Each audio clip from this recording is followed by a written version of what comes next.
আসসালামু আলাইকুম, সবাই কেমন আছেন? আশা করি সবাই ভালো আছেন। তো আজকে হাজির হলাম সুন্দর আর একটা ভিডিও নিয়ে।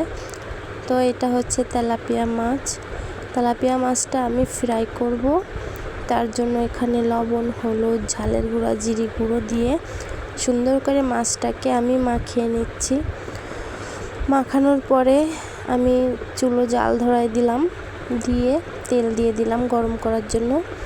তেলটা গরম হলেই মাছটা আমি দিয়ে দিলাম, দিয়ে আস্তে আস্তে জালে আমি মাছটা ফ্রাই করছি।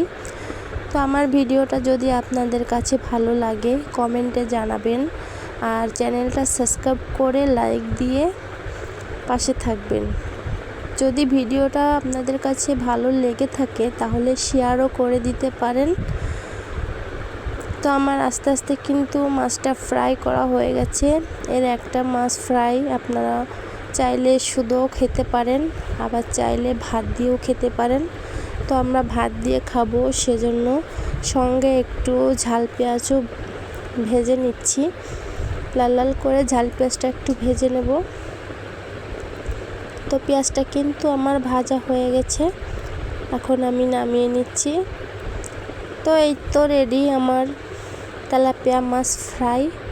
তো কার কার পছন্দ কমেন্টে জানাবেন। সবাই ভালো থাকবেন, সুস্থ থাকবেন। আল্লাহ হাফেজ।